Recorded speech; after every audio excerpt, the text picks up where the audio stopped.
Bueno, primero aclarar que con este vídeo no pretendo contradecir lo que dice Trevijano. Más adelante y con el comentario que os voy a compartir de lo que he puesto debajo de este vídeo, me voy explicando. Para conseguir una libertad colectiva real es necesaria una rebelión pacífica. Sí. ¿En qué consiste? Bien, consiste. Eso no es un acto, es una serie, un proceso.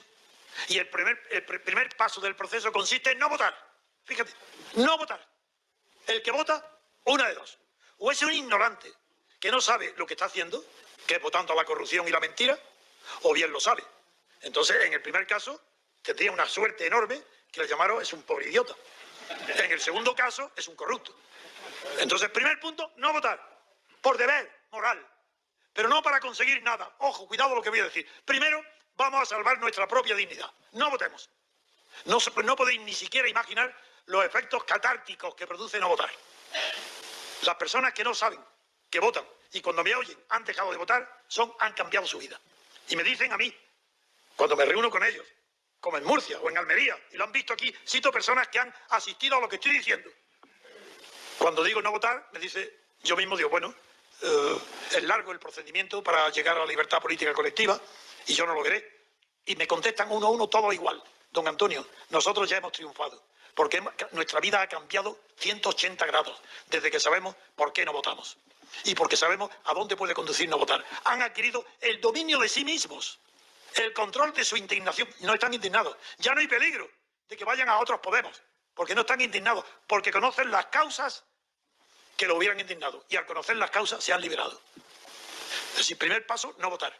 Luego iré preguntando a otros, porque será más largo lo siguiente. Bueno, quiero decir que el único argumento en contra que se esgrime es decir, pero hombre, qué ingenuidad. Estos señores, este gobierno, estos partidos, si les da igual, le votamos con que le vote su familia y algún corrupto socio de él. Si tienen el 5%, no dimiten. Estos no se van, aunque no lo vote nadie. A lo que yo respondo. ¿Y creéis que soy tan imbécil yo, tan ingenuo de creer que por no votar se van a ir? Eso no, ese es el primer paso. El segundo paso es, si el gobierno no llega a tener el 50% de los votos, por ejemplo, tiene el 40%, continúa con la legalidad, es legal, y por tanto gobierna, pero ha perdido la legitimidad. Eso que los romanos distinguían entre potestas y autoritas. La autoridad es la legitimidad, no tiene autoridad moral.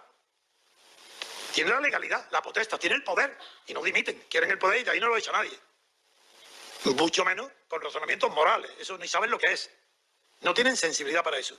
Pero se produce un fenómeno, que un gobierno, cuando está votado, como se ve permanentemente en todos los países del mundo, cuando es votado por una minoría y tiene menos del 50%, atraviesa un estado parecido al de las reptiles. En el momento del cambio de camisa, están expuestos a que la picadura de una avispa los mate, a una serpiente, a un pitón.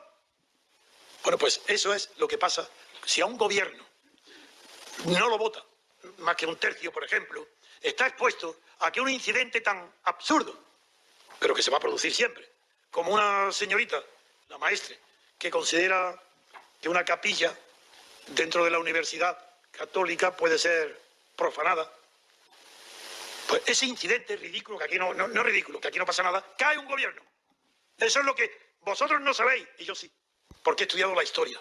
Un gobierno sin legitimidad es igual que una culebra cambiando camisa. Y hay que provocar ese estado de debilidad.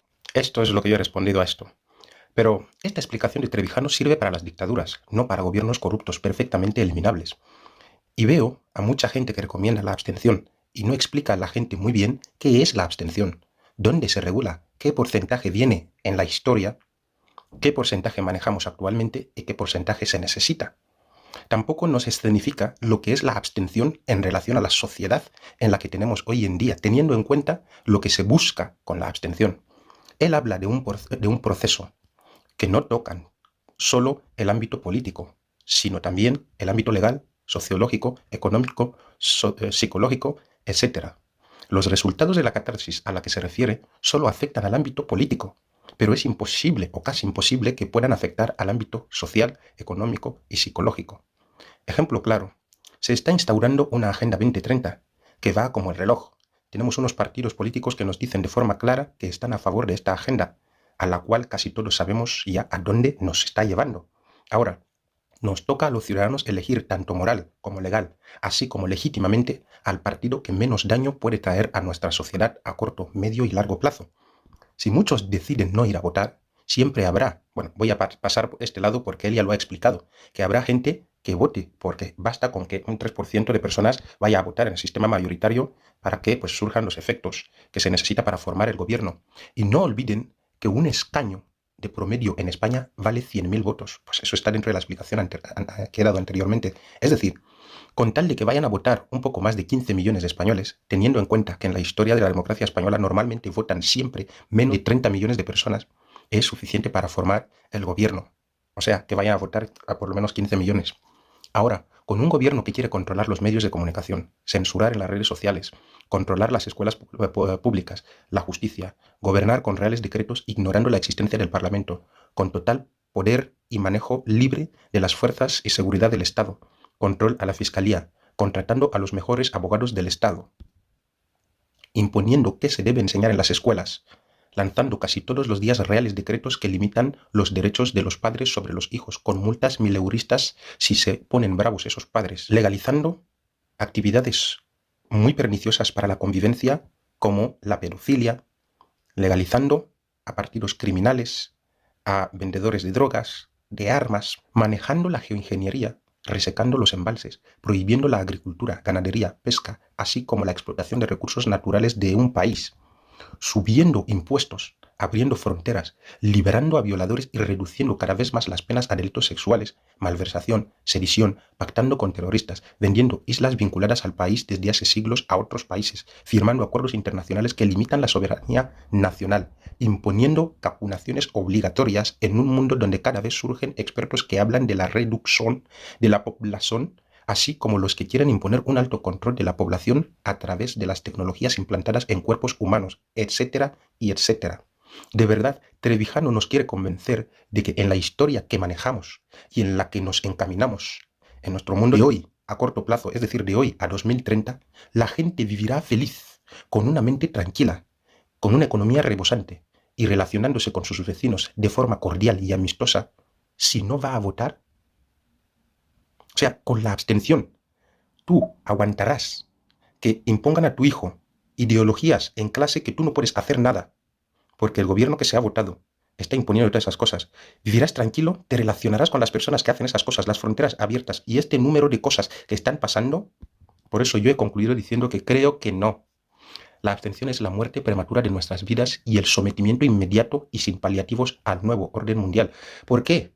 Porque aquí es donde está la clave y el problema de Trevijano. Por eso he dicho que no le contradigo. Solo entiendo que es un señor que tiene conocimientos de un momento histórico en el que él entendía que el principal problema era la corrupción interna de los órganos del gobierno. Pero lo que pasa es que hoy en día han surgido otros problemas mucho más graves, como el nuevo orden mundial y la implantación de la Agenda 2030. Pero claro, si tenemos a un partido que no está muy a favor de esto, ¿por qué no vamos a ir a votarle? Por eso es importante, y lo digo siempre, lo importante, la clave aquí es que el ciudadano se informe de todos los partidos. No ir a votar no es la solución, no lo es. Fíjense que ya lo he compartido aquí en los otros vídeos, que partidos como PSOE y Podemos tenían como estrategia, primero, conseguir que la idea que declara a sus votantes, que les vayan a votar, aunque vayan solo 5, 2 o 3 millones de personas, pero que vayan sus votantes. Y después esperaban que el resto, en su táctica, tenían en cuenta que la abstención les favorecerá, porque si consiguen la mayoría, que es el sistema de votación que hay, el sistema electoral, si consiguen que la mayoría en las circunscripciones en las que están un 3% de diputados que hay ahí, ya pueden formar el gobierno, ya pueden formar parte del gobierno. Entonces, saben que la abstención en realidad sirve a los partidos mayoritarios, y esos partidos mayoritarios suelen ser normalmente los partidos antiguos. ¿Y qué significa que un partido es antiguo? Significa que lleva años de corrupción. ¿Y la corrupción qué significa? Que está haciendo contratos, tanto a nivel nacional como a nivel internacional, haciendo acuerdos tanto a nivel nacional como a nivel internacional, así como pactos a nivel nacional y a nivel internacional con gente que en realidad no sirven para los intereses del país y no sirven para intereses que no sean oscuros. Y esto es lo que estamos viendo con la Agenda 2030. Entonces, todo esto, muchos saben dónde nos va a llevar. Estamos buscando abstención. Fíjense, desde que se monta la estructura del sistema de democracia que hay aquí en España ahora, hace 45 años. Pero desde cuando se monta esa estructura hubo 30% de abstención. Creo que 33%.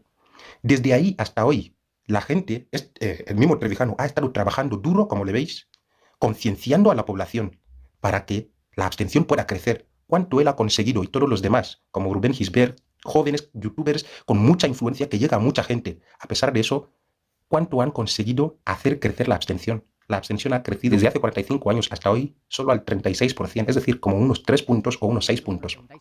Se necesita otra vez otros 45 años por lo menos para volver a conseguir que la abstención vuelva a seguir. Es decir, que lleguemos por lo menos hasta 42-43% de abstención, que es lo que él ha hablado.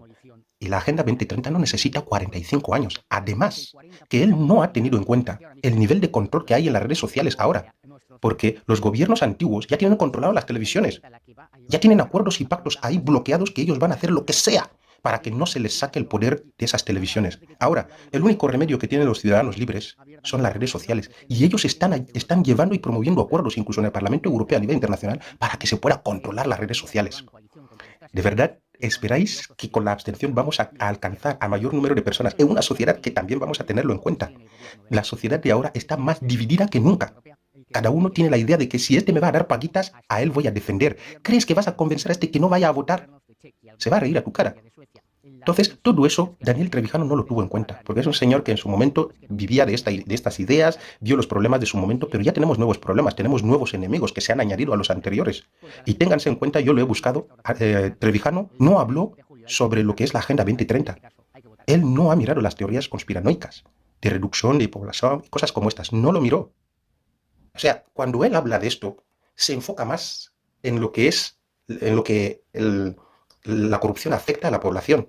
Y él decía, si no les votamos, igual cuando veamos que nos están corrompiendo y dejándonos tal, igual toda la población podrá lograr que se vayan. Pero es que ahora hay gente que está falsificando derechos, diciéndote que con tal de que tú digas que quieres ser una lámpara, nadie te debe sacar este derecho. Cuando tú ya has convencido a alguien que él necesita ser una lámpara y tiene la libertad de poder serlo, esta persona te irá a votar porque él cree que eso es un derecho, él cree que esa es su libertad. Y cualquiera que venga contra esto le van a llamar facha. Por eso al día de hoy son capaces de llamar facha a más del 50% de la población. Por tanto, pensar que llegando al 50% se va a destruir el sistema, es que os engañáis, sinceramente. Yo no me refiero a García Trevijano. Yo lo vuelvo a recalcar, este señor tiene mentalidad de los problemas de su tiempo. Él murió en 2018, cuando todavía la Agenda 2030 no había sido conocida por casi mucha gente. Entonces, él no tenía mucho esa mentalidad. Los que hoy en día manejamos datos, vemos lo que se está haciendo en las escuelas, cómo se están manejando las leyes, cómo los gobiernos toman controles, cómo la publicidad está creciendo a favor de los gobiernos y a favor de las ideologías globalistas que están destruyendo las sociedades. Señores, nosotros sabemos que con la abstención no se puede conseguir nada a corto plazo y necesitamos actuar a corto plazo. Entonces, con un gobierno que más o menos, con un partido político que más o menos está ahí, no podemos tachar a todo el mundo de corrupto, señores.